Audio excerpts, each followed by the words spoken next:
assistance, bonjour. Donc, en ma qualité d'enseignant de théorie et méthodologie de l'entraînement sportif, à l'occasion de cette journée, nous avons voulu profiter de cette opportunité pour rappeler certaines règles de base concernant la manipulation des charges dans les sports en général, mais dans les sports cycliques en particulier. Ce travail a été rassemblé. Ces éléments de ce travail ont été rassemblés par moi-même et par le professeur de Malek, ainsi que le docteur Benitez. Donc, pour commencer, on va peut-être essayer de définir la charge. Qu'est-ce que c'est la charge exactement? Permettez-moi que je mette les lunettes. Un petit instant. Alors, en première définition, Thomas qui a parlé de la diapositive qui illustre le concept théorique. Le concept. Je vois qu'elles sont là. Bon, allez. Donc la première définition, c'est que le terme charge à l'entraînement fait référence à une activité fonctionnelle accrue de l'organisme par rapport au niveau initial induit par les exercices d'entraînement. Tout exercice physique, tout exercice, aussi minime soit-il, en dehors de l'état de repos, tout exercice physique, que ce soit la marche lente, rapide, la course rapide, la natation, l'exercice, le jeu, tout exercice, toute activité est considérée comme étant charge. Ça, c'est pour une première définition basique. La deuxième définition, un peu plus spécifique, alors la charge d'entraînement peut être définie comme étant l'effet physiologique et psychologique induit par l'exercice physique et qui a pour conséquence l'élévation du niveau des capacités de travail de l'organisme. Et c'est pour ça qu'on manipule les charges. C'est parce que les charges induisent une élévation des capacités de travail par effet d'adaptation. Nous avons exercice, fatigue, récupération, surcompensation et amélioration de la capacité de travail.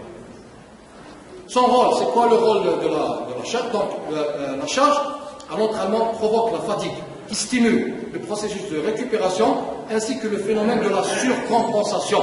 C'est ce phénomène-là qu'on vise à travers la charge. Pourquoi on fait subir des charges aux organismes? C'est pour provoquer la fatigue, et ensuite le phénomène de surcompensation qui est un phénomène d'adaptation à la charge. Bien sûr, la surcompensation des substrats énergétiques consommés pendant l'effort. Dommage, la diapositive nous fait des défauts, enfin, l'illustration est importante ici. Donc, en conclusion, petite conclusion déjà, première petite conclusion, c'est que l'amélioration de la capacité de travail s'effectue à travers l'augmentation des charges. Mais attention, est-ce qu'il y a un rapport direct entre le niveau avec l'augmentation des charges? Est-ce qu'en augmentant les charges, on atteint toujours constamment de meilleures performances? C'est vrai jusqu'à une certaine limite personnelle. À un moment donné, si on persiste à augmenter, à surcharger, on risque d'atteindre le stade du surentraînement et de la surcharge. Et c'est là où toute la technicité de l'entraîneur et tout le savoir, la connaissance de l'entraîneur joue un rôle important. Donc, c'est à l'entraîneur de savoir à quel moment, quelles sont les limites de chaque athlète, bien sûr, en fonction de son âge, son niveau, ses capacités individuelles. Alors, les types de charges. Nous avons deux types de charges. Nous avons les charges d'entraînement proprement dites, celles, ou bien charges d'acquisition, celles qui permettent de progresser. Et nous avons un deuxième type de charge, c'est les charges de consolidation, celles qui permettent de garder ce niveau. Deux types de charges, donc, avec lesquels tous les entraîneurs sur le terrain travaillent avec ces deux types de charges. Maintenant, si on veut décortiquer la charge, en réalité, la charge d'entraînement, ce n'est qu'une résultante de quatre composantes. La première, c'est la nature de l'exercice. La deuxième, c'est l'intensité de l'exercice. La troisième, c'est le volume, c'est-à-dire le nombre de répétitions, bien la durée, bien la distance. La quatrième, c'est les intervalles de récupération entre les différents exercices et les différentes répétitions et les différentes séries. Revenons à la première composante, la nature de l'exercice. C'est quoi la nature de l'exercice? Il y a les spécialistes divisent la nature, pas les types d'exercices, parce que les types d'exercices, c'est autre chose. La nature de l'exercice en trois catégories d'exercices. Les exercices d'action locale, qui stimulent, qui sollicitent le tiers de la masse musculaire, et les exercices comme la musculation de groupes musculaires bien définis.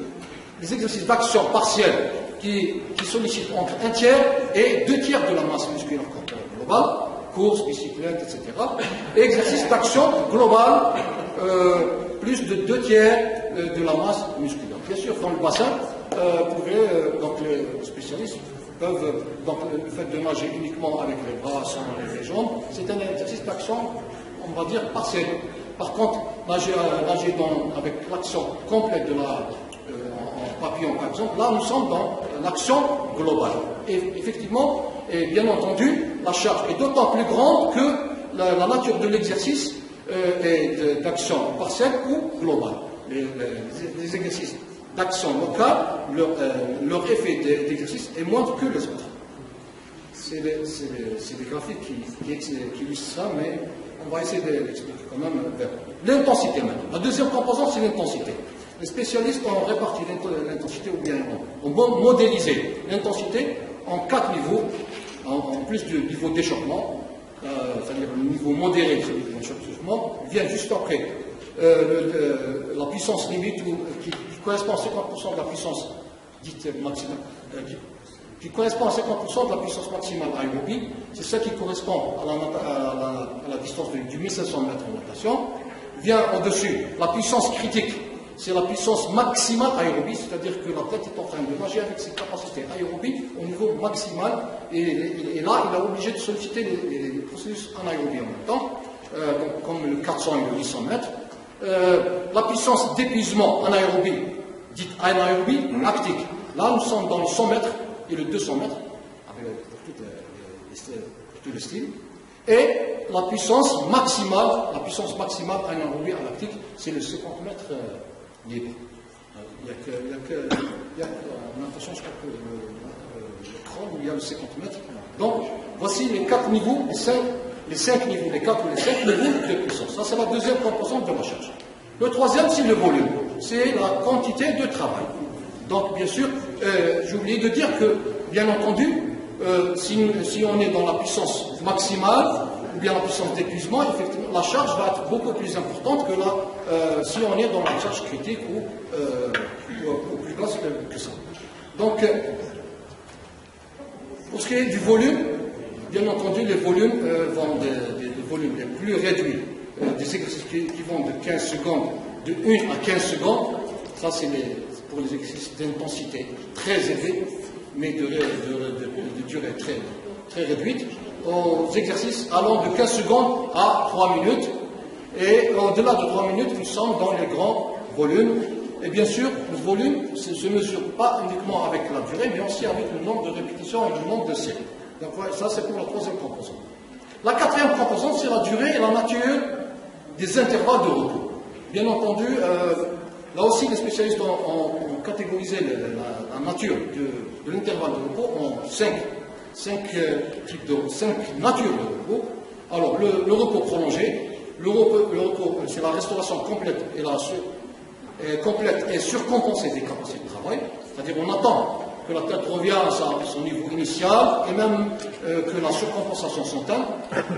Les intervalles complets, c'est-à-dire reprise du travail dès la restauration complète des capacités de travail. Viennent ensuite les intervalles incomplets.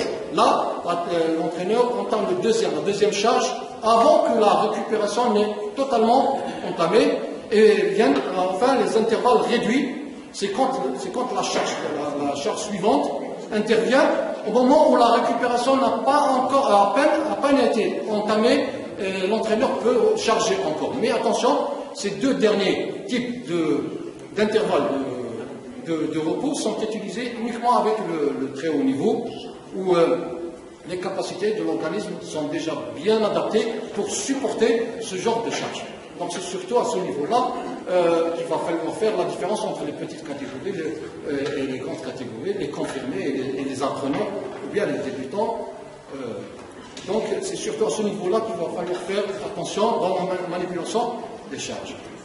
Alors, les indicateurs externes de la charge pour l'entraîneur sur le terrain, ces indicateurs internes, c'est quoi? C'est la durée, le nombre de répétitions, la vitesse, le rythme ou la cadence de travail, le poids soulevé quand il s'agit de musculation, le type d'exercice spécifique, auxiliaire ou général compétitif, le type de repos, qu'on a cité tout à l'heure.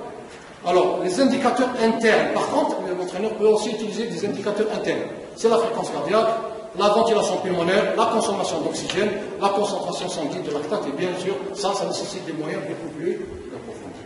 Quelques règles méthodologiques maintenant à observer quand il s'agit de manipuler les charges. Alors, première règle, c'est l'efficacité de la charge appliquée. Bien sûr, ce n'est pas n'importe quel exercice qui est charge. N'est charge que l'exercice qui provoque une certaine amélioration de la capacité de travail. Ça, c'est la règle numéro 1. La règle méthodologique numéro 2, charge d'entraînement personnalisée. Il faut savoir que pour une charge donnée peut donner un résultat, avec un très bon résultat avec un athlète, un moyen résultat avec un autre, et pas de résultat avec un troisième qui a un niveau supérieur à ses camarades. Donc la charge doit être ce qu'on appelle l'individualisation. La charge d'entraînement progressive. Quand les charges vont progressivement, elles donnent un bon résultat. Mais quand elles stagnent, elles finissent par faire baisser la capacité de travail, ou bien quand elles sont augmentées de façon disproportionnée, elles donnent le surentraînement. Ça, c'est la deuxième règle. La quatrième règle, c'est la succession judicieuse des charges. C'est-à-dire qu'il faut savoir comment répartir les charges, ou comment programmer les charges. Les charges, non, je ne peux pas faire un travail spécifique avant le travail général, je ne peux pas faire un travail technique avant le travail physique, je ne peux pas faire un travail tactique avant le technique.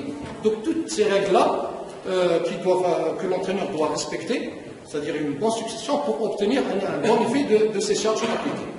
La variation des charges, il faut savoir varier pour le même objectif. Il faut trouver plusieurs types d'exercices qui donnent le même objectif. Le fait de varier cette charge d'entraînement, ça donne toujours un meilleur effet de la charge. L'alternance des charges, il faut savoir aussi bien alterner les charges entre les charges se rapportant au compartiment supérieur par rapport au compartiment inférieur, et peut-être côté droit, côté gauche, et différents facteurs de l'entraînement aussi.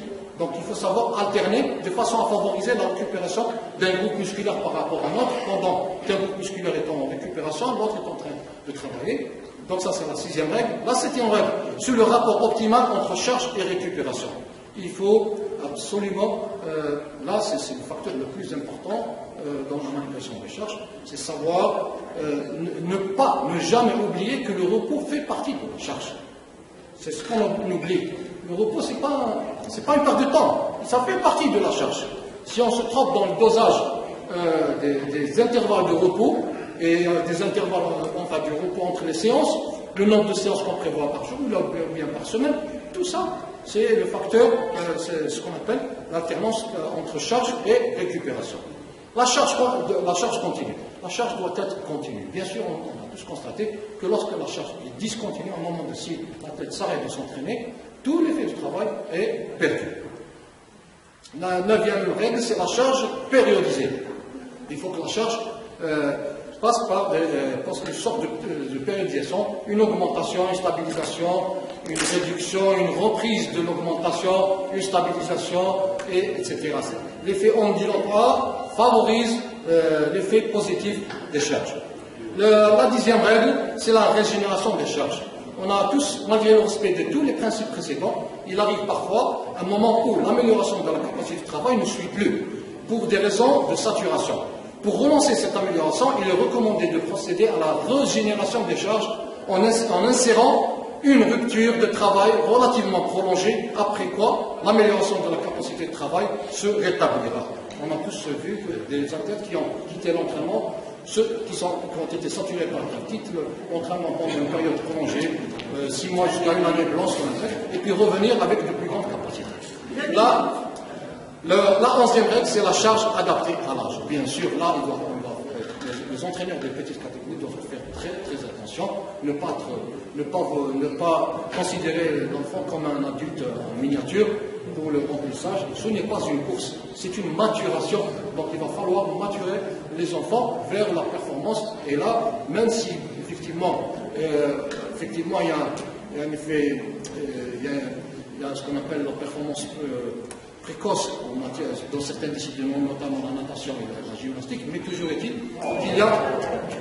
qu'il y a nécessité de faire attention à cette règle, celle de la charge adaptée à l'âge. Enfin, la dernière règle, c'est la charge adaptée à l'objectif. Bien entendu, reste encore de règles. Alors, contenu spécifique, quand la charge est équilibrée entre le travail spécifique et le travail général, ça donne de bons résultats. Quand il y a une disproportion, quand il y a erreur sur les dosages entre le général et le spécifique, là, il y a effet inverse. Rapport optimal entre formation générale et spéciale, c'est ce qu'on vient de dire. Enfin, le rapport optimal entre les différents facteurs de l'entraînement, entraînement physique, technique et tactique, doit, en fonction des périodes de l'entraînement, doit avoir des proportions très étudiées en fonction de ces périodes. Voici donc les règles générales que nous rappelons. C'est des règles générales de base de manipulation de charge, notamment pour les sports cycliques, où finalement toutes les intensités, tous les volumes existent dans les sports cycliques. Pourquoi? Parce qu'il y a des épreuves de courte durée, de moyenne durée et de longue durée. Par contre, les autres sports, pour individuels, à titre d'exemple, le judo dont je suis spécialiste, et il sollicite un type de filière énergétique, principalement par rapport aux autres. Mais dans les sports cycliques, toutes les distances existent. Donc, cette connaissance globale s'impose pour tous les entraîneurs. Et je vous remercie pour votre attention.